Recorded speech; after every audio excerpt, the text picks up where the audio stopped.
You know, Sylas and Kiana, those Zoomer champions, we can keep them in mid lane.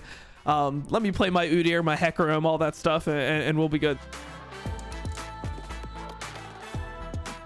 Hey, what's up guys? Dom here, and today I will be ranking some of the best plays from this year sent to us by you, the fans, so let's get into it. Let's see who takes it. I say it's 1v1. Casa is literally right there in the brush. Whoa. And Rookie is oh, TheShy! The positioning was beautiful. Dodges away from the knockup, then jumps over the wall. Casa trying to chase him down though. He's about to turn Mega. No flash available. I don't think he escapes this one. Rookie doesn't have any mana though. Drops a soldier, turns Mega. TheShy actually gets away with it again. Can you ever shut this man down? He's going for it. He's going for it, man. No way. No way! TheShy! 2v1. He doesn't give a monkey's. And I'm going to go for a dive on Casa. No way does he pull this off. He gets the double kill. TheShy is simply unbelievable. I mean, any sane top laner is getting out here, but it's TheShy, right? So he's going to go in. He's going to look for the 1v2. This was super clean. See the Jinx rocket fly by. And of course he doesn't just back off, push the lane. He gets a TP as well and gets the kill. I mean, this was just insane. I think that this just shows who TheShy is, because even before the TP was coming in from Rich, you know he's just diving it. He sees this play and he sees the potential for the kill and he's dying. That could be a 1-for-0, but no, it's a 2-for-1 plus a TP because it's TheShy. I mean, this is just crazy. I mean, the other thing is that TheShy has no flash. It's the whole reason why they're going for this, is TheShy just doesn't have flash. And he gets the flash. That's such a classic TheShy play. Absolute psychopath. Where are we going to go with this? I know that there's going to be some really insane plays in this. For right now, let's put TheShy in S. Let's put him in S, and we'll see what else comes up here, and then we might move him up and down based on what else we get. It's a pretty unique thing. Is there anyone else that has that ability to just hit such high highs? I mean, it's got to be somebody like Hylissang or Bwipo. Those are the only two other players that I think are coin flippy enough, but have the potential to just go into absolute god mode in really crucial moments, that no matter how they're playing for the year, you always have to be aware of them just popping off. Can move on over. Quandong Freaks use this as their opportunity to break the last bastion of hope. As Canyon diving on forward, manages to get the drive-by onto Teddy. He's down to his GA. They're trying to get him, but the rest of his team are hanging around. Teddy will be taken out. Dom1 Kira, are they going to win this fight? Oh my god, they have one Nexus turret wolf! We're so timid about pushing to end here because one mistake and one insane play from Canyon, watching it in his first-person view, just makes it even crazier. His cameras... Canyon is just so good, man. Just having the presence of mind to make this play, I think, is so insane. Just realizing it's like, okay, it's not just like he's trying to like dodge body slam. Like, this is completely intentional, where he just understands the mechanics of Lee Sin, where if you war jump after you're taking, like before you're taking your Q, you actually just end up being completely unlocked and you have the ability to kick during your Q. So it's just such good knowledge. Like, there's pro players that don't even know that you can do this, and here it comes. And then the smite too. I think the smite is even the craziest part. Like, obviously the kick is crazy. What's the whole play again? The pro view, Q, war jump, Q, and then he just smite kicks because he knows that it's Sivir with the spell shield, so he makes sure to get off the spell shield while he's kicking. I mean, that to me is, that's as good as it gets. I mean, it's one of the most mechanically intense champions in the game, especially for jungle. Play like that is it's got to be an S+ to me. It's got to be an S+. I might look, people are already called me a Canyon fanboy, but either way, I just think that this is just so insane. Like, especially when you consider the context of the game. It's not a game that's easily winnable. He's not doing this in a situation where he can afford to mess up. If he fails this play, they lose the game and they have to go to a third game.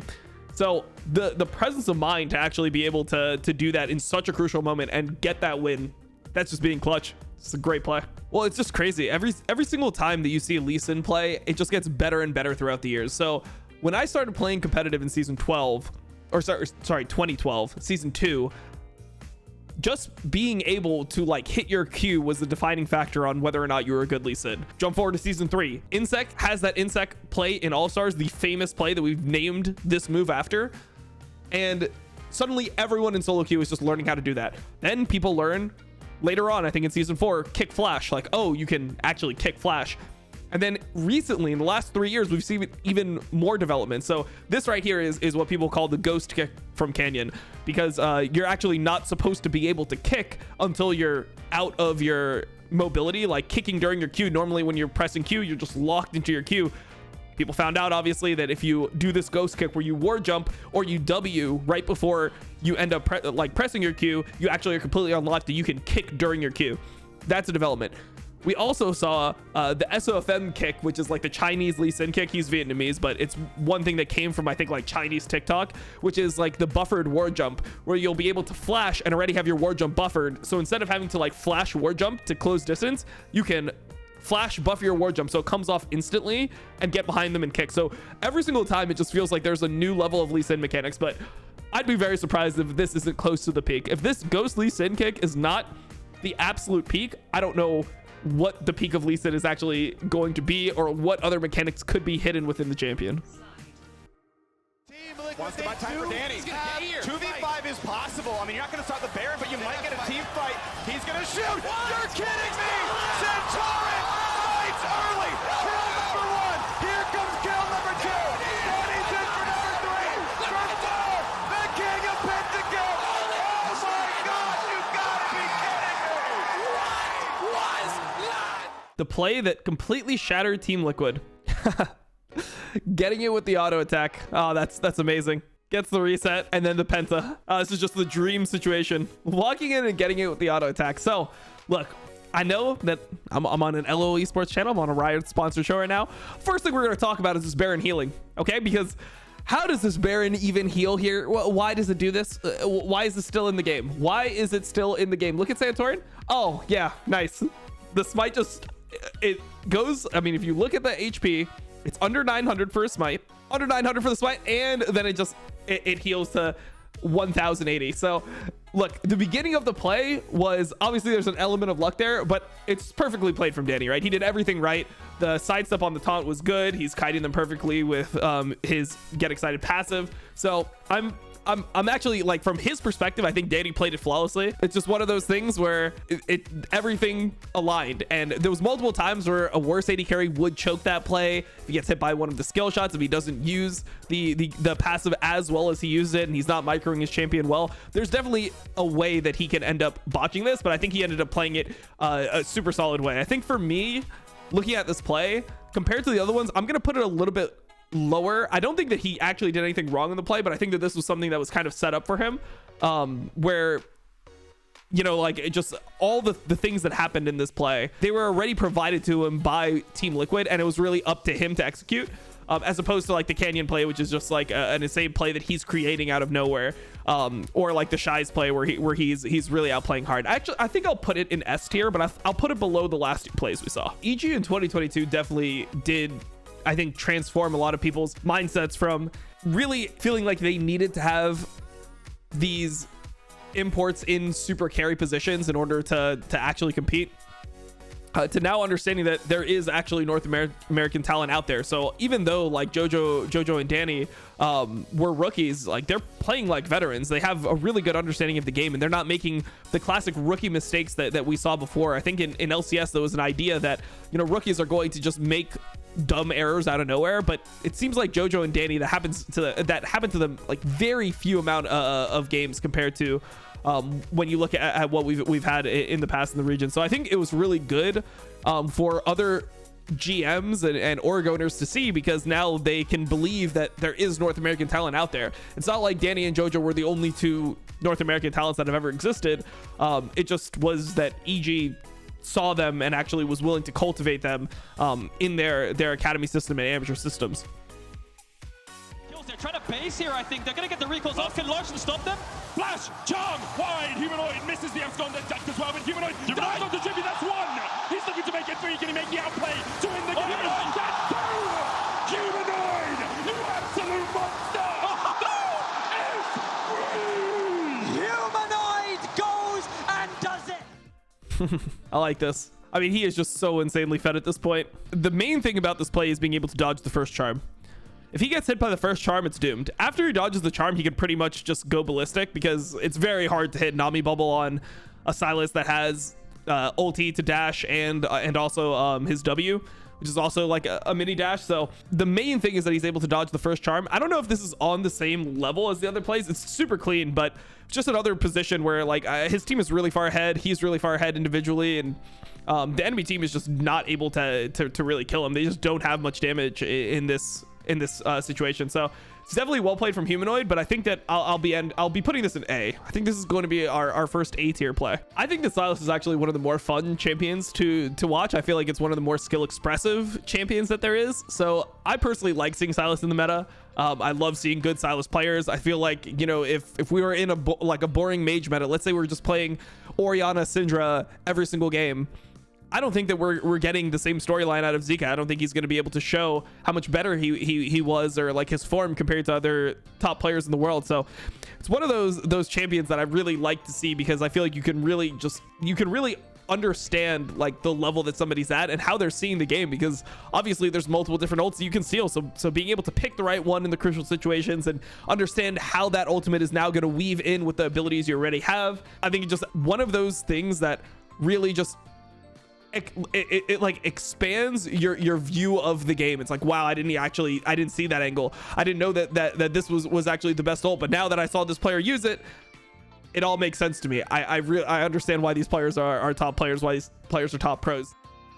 Wow. Okay, well, Showmaker is now very low on health as Peanut's going to face check, but he can do that. Tidal Wave comes through. Doctum looking for his opportunity.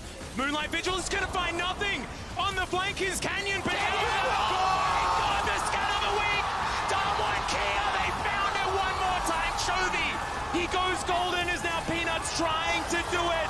Can Chovy get there? Doctum needs to know he's not going to. And Darwin Kia, they may have found their way back in, and they might have just won the series. This play, Canyon with the 3-man W into the 3-man knockup. I don't know why this play is on there for Showmaker. To me, this is a Canyon play. Look, maybe I'm biased. Maybe I am biased. When I see a play like this, obviously it's well played from Showmaker. I mean, Showmaker being able to follow up on the CC is really important. But when I see this play, it's the first CC that lands that makes it really insane. I mean, obviously the fact that Showmaker's already pre-flashing, knowing that it's going to land, that's solid for sure. But he's stunning people that are already knocked up. This is a Canyon 3-man knockup in such a crucial situation where it felt like Domon was 100% going to lose this game. Felt like they were already done. And then for this landing, I mean, this is just crazy. Especially when you consider that's a Lucian that I believe has Gale Force and Flash Up. Let's see. Yeah, this is a Gale Force Flash Lucian. You know, if Ruler is able to dodge this, it could be a whole different story. But I mean, Canyon just recognizing that it's the only play that can be made, and just Showmaker being able to follow up, it definitely is solid. I'm going to put it a little bit lower than the other ones, because to me, I think this is like Canyon's knockup that really sets everything up. So for me, I'll put it in B, mainly because I just don't think it's a Showmaker play. I think that this at its core is a Canyon play. This is a Kane play. It's a really crazy run. I mean, Showmaker and Canyon, we get to see them together for another year.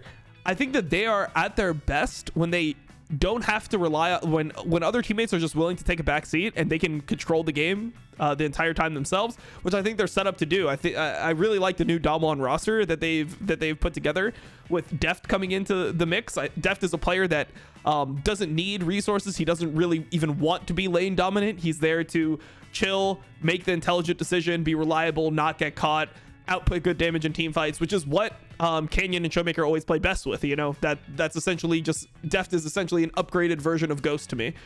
So I think that this is actually a really good roster for them, and I hope next year they get to show how good they are. I mean, I hope they get another LCK title.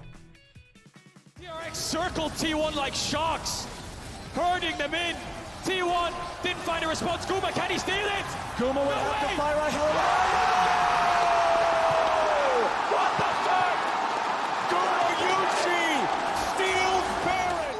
Let's see it. This is when his whole team's aced. Oh, Pioshik. It's tough. I don't know how to rate a play like this, because I mean, Gumayusi definitely plays it well. He throws the arrow at the correct time. I mean, it's the best time he could have thrown the arrow. It makes the most sense. So he has vision the whole time. It's definitely a good arrow from him. Pioshik does miss the smite. That is pretty hittable. There's two frames of damage you saw there. 800 and 400. Smite comes in at either of those. DRX is Baron, and they probably just win World Finals a little bit earlier than they ended up doing. It's definitely a solid play from Gumayusi, though. It's kind of in that same realm for me as Danny's play, where you can't really criticize anything they did. It's definitely a solid play, and like the moment makes it really hype.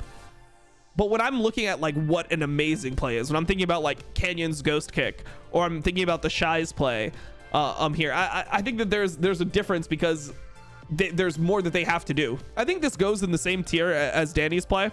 Like, I would just put him in S. I think it's a solid play. It's a good Baron steal. It's super hype.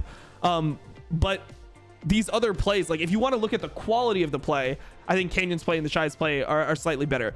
Now, it's a little bit tough because there's other ways that you could interpret this. Instead of just a list of plays, and instead of just looking at the quality of each play, you could go off like the importance, right? So if this was just purely based off the importance of the play, okay, it's World Finals Game 5. You stole Baron in World Finals Game 5, that would like automatically put it at number 1, if that's the way you want to see it. Personally, for this list, I'm going to do it based off like what I think the quality of the plays are, not just only the stage. I'm factoring that in, but not as high as just what is the player actually having to achieve to make the play happen. I mean, there's a couple really big moments. So I think when C9 won their first game in the second week, and I knew that NA wasn't going 0-18, that was a really big moment for me. You know, it was pretty nerve-wracking up until that point. It was looking pretty grim. So outside of that, now if we want to go for like real hype moment, one of my favorite moments just in general was the JDG versus TS first series in semifinals. I think that was like just the most banger best of 5 that I watched, besides from maybe World Finals. And in that one, there was this like huge turnaround. JDG super far behind, and they just make this play when they're down 7-8k gold, or maybe it was like 4 or 5k at that point. But they were against Baron. It was just such a hard situation. The ability to just find an angle where you're teaming behind, you just find this one miracle team fight, and you suddenly take over control of the game when, you know, it just felt like they were out of it. You know, it felt like they had just lost up until that point. And especially when you consider that series had been going on for like 4.5 hours at that point, it was tiring to watch. So I can't even imagine what it was like to play. But I think that was one of the series. That was the moment in the series where I was just like, Jesus, these guys are on a different level. So that was probably my favorite moment looking back. Guys so much for letting me watch and rank these plays. Make sure to let me know in the comments below, and not flame me too hard, about how I did, and I will see you all in 2023.